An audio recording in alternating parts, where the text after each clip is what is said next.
lagi dengan aku Diajeng Febrianti, dan aku di sini nggak sendiri. Aku bersama narasumber aku. Kalau boleh tahu namanya siapa, Kak? Nama aku Mahira. Aku Nafri. Aku kan Naufal. Aku pengen tanya-tanya sedikit nih tentang hukum anti korupsi.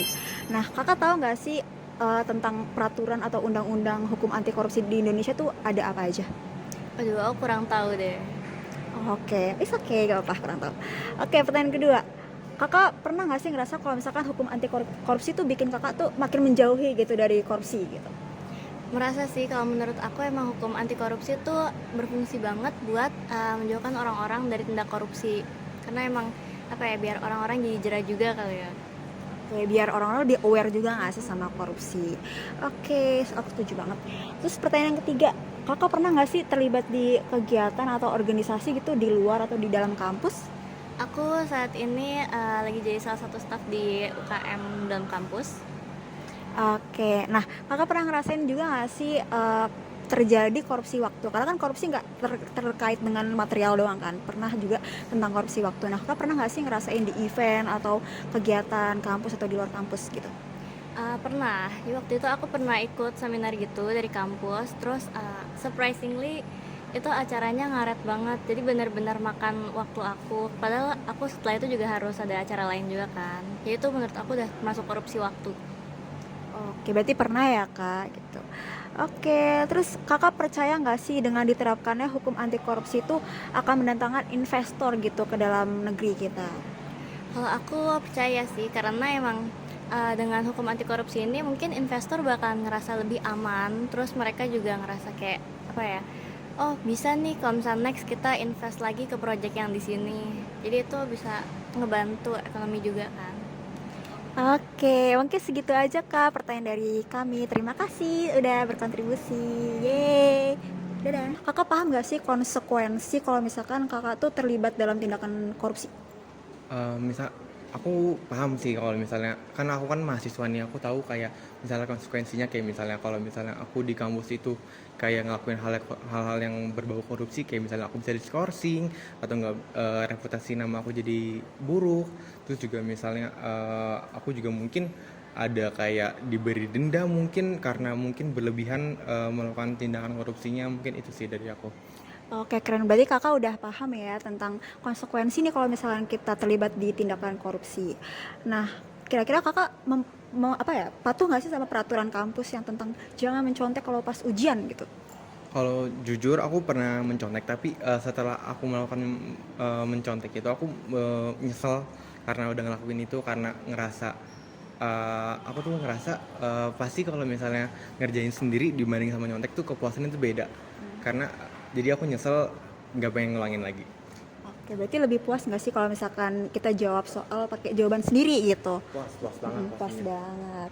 Oke, terus kakak kalau misalkan datang ke kampus selalu tepat waktu atau pernah telat nih?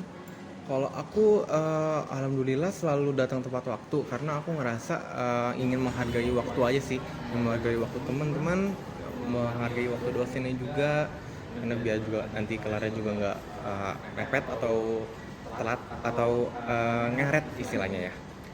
Oke, keren. Terus yang terakhir nih ya, kira-kira kakak setuju nggak kalau misalkan penerapan hukum anti korupsi itu bisa menghasilkan sumber daya yang lebih baik gitu, berkualitas juga?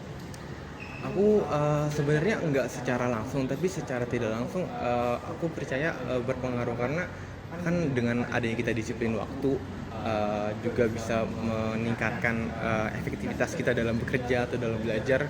Itu juga tentunya bakal ngedorong efektivitas dari kinerja yang kita lakukan, dan yang nantinya akan mendorong perekonomian. Oke, keren banget. Mungkin segitu aja ya wawancara hari ini ke Nafri. Mungkin boleh say hi dan terima kasih. Ngasih contoh tindakan yang dikategorikan sebagai korupsi, baik itu secara uang ataupun secara yang lain-lainnya. Kalau dari mahasiswa sih paling kita lihat sendiri ya, kayak masih ada yang nyontek, juga kerjasama gitu ya. Ada joki-joki juga kan. Kita kan harusnya dari kemampuan diri sendiri, tapi masih banyak nih yang melakukan hal-hal curang. Itu sebenarnya dari situ aja tuh potensi korupsinya tuh bisa terlihat gitu. Apalagi kalau misalnya nanti ada di ranah profesional, mungkin banyak juga kita yang nggak jujur gitu. Jadi ada bibit-bibit nih dari awal kalau mereka bisa melakukan segala cara untuk mendapatkan keuntungan dan lebih menfulfill gitu ya keegoisan mereka gitu. Oke, selanjutnya aku mau nanya dulu nih Kak, Kakak ini masuk organisasi gitu nggak Kak? Aku masuk organisasi. Nah, karena Kakak masuk organisasi, bisa nggak sih Kakak tuh ngebagi waktu antara organisasi, tugas, sama kuliah? Oke, sebenarnya ada tipsnya tersendiri. Kalau misalnya di organisasi aku tuh sangat emphasize menggunakan Google Calendar gitu. Jadi kita tahu nih schedule-nya tuh kayak di jam segini ada apa, dan itu tuh harus kayak konsisten juga kan jadi orang. Jadi sebenarnya yang paling baik tuh gimana cara kita konsisten dan juga manage waktu kita sendiri sih. Jadi kalau yang namanya time management itu emang dari diri sendiri gitu. Berarti kalau misalnya time management Kakak sendiri aman nih ya? Aman so far ya. Oke. Ini termasuk agak personal gitu ya Kak? Pernah nggak sih Kakak tuh menyontek sama ujian gitu? Nggak pernah ya. Aku kalau misalnya bilang nggak pernah, bohong banget gitu ya. Tapi lebih baik diminimalisir lah, karena apapun yang kita kerjakan itu ya, kalau misalnya mendapatkan hal yang memuaskan gitu dengan hasil diri sendiri itu lebih bikin happy pasti akan dibanding dengan bantuan orang lain gitu. Oke, pertanyaan terakhir nih Kak. Menurut Kakak, dengan kita mempelajari hukum anti korupsi, bisa nggak sih itu kayak menekan korupsi yang ada di negara kita ini? Oke, kalau kita ini ya, itu sama aja kayak kita memperluas awareness gitu lah ya ke orang-orang banyak. Tentu saja bisa sih, karena menurut aku pribadi kalau pendidikan atau edukasi tentang hal itu dikuatkan atau disebarluaskan itu bisa meminimalisir lah seenggaknya. Kalau hal itu tuh sebaiknya tidak dilakukan, dan itu merugikan orang banyak kan. Dan at the end juga mungkin dari diri sendiri kita juga akan lebih tergantung gitu, nggak bisa bergantung sama diri sendiri gitu. Jadi emang lebih baik disebarluaskan biar meminimalisir aja. Oke Kak, makasih nih Kak atas waktunya, makasih juga atas jawabannya. Sama.